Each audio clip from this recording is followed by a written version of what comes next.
আজি যি অল্পায়ু হৈছে কলিযুগত যে 100 বছৰ মানুহ জীয়াই থাকিব লাগে তাৰ ঠাইত দুৰ্ঘটনাত পতিত হৈ 40-30 বছৰতে মানুহৰ আয়ুস নামি আহিছে সেইটো প্ৰতিৰোধ কৰিব পাৰিব যদি ভীষ্মৰ কাহিনী অনুসৰণ কৰে সেই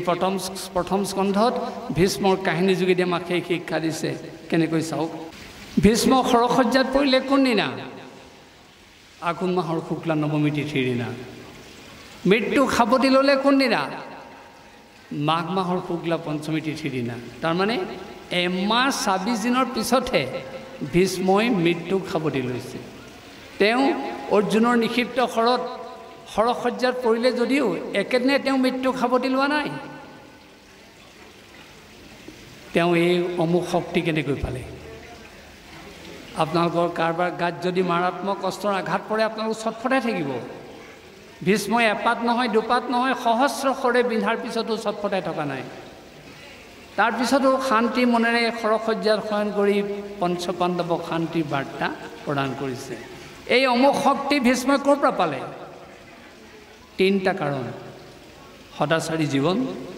সংযমী জীৱন আৰু আধ্যাত্মিক জীৱন স্থূল সূক্ষ্ম আচাৰক সদাচাৰ বুলি কৈছে স্থূল মানে দেহ সূক্ষ্ম মানে চিত্ত আমি দেহটো পানী মাটিৰে প্ৰসাধনৰ সামগ্ৰীৰে পৰিষ্কাৰ কৰিম চিত্ত ভগৱত নামেৰে পৰিষ্কাৰ কৰিম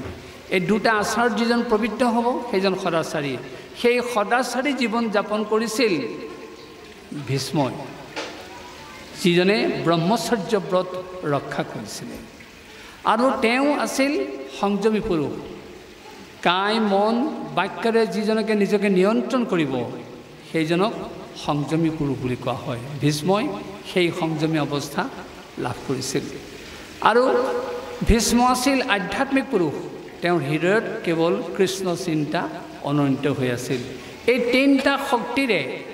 ভীষ্মই মৃত্যুৰ দৰে এটা অৱস্থাক এমাহ 26 দিনলৈ ঠেলি দিলে সেই আজি আমি 100 বছৰ পোৱাটো দূৰৰ কথা আমি আকৌ কৈছোঁ আমি অকাল মৃত্যুকে বেছিভাগে গ্ৰহণ কৰা দেখা পাইছোঁ কিহৰ কাৰণে এই অৱস্থা পালন নকৰাৰ কাৰণে আজি আনৰ নালাগে মাকৰ বুকুখন দূৰ দূৰকৈ কঁপি থাকে কেতিয়া যেতিয়া তেওঁৰ ছোৱালীজনীয়ে ল'ৰাটোৱে বাইকখন লৈ ঘৰৰ পৰা ওলাই যায় তেওঁ ভাবি লয় যে ল'ৰা ছোৱালী সঁচাকৈ আকৌ ঘৰলৈ শৰীৰে ঘূৰি আহিবলৈ নাহে কাৰণ এইদৰে দুৰ্ঘটনাত পতিত হোৱাৰ সংখ্যা শুনিছে তেওঁ ভাবিবলৈ বাধ্য হৈছে কিন্তু তাৰ কাৰণে বাইকখন গাড়ীখন দোষী নহয় দোষটো ক'ত আছে তেওঁক সংযমী জীৱনৰ শিক্ষা দিয়া নহ'ল তেওঁক সদাচাৰী জীৱনৰ শিক্ষা দিয়া নহ'ল তেওঁক আধ্যাত্মিক জীৱনৰ শিক্ষা দিয়া নহ'ল তেওঁক বাইকখন লোৱাৰ লগে লগে গাড়ীখন লোৱাৰ লগে লগে যদি কোৱা হ'লহেঁতেন বোপাই আইজনী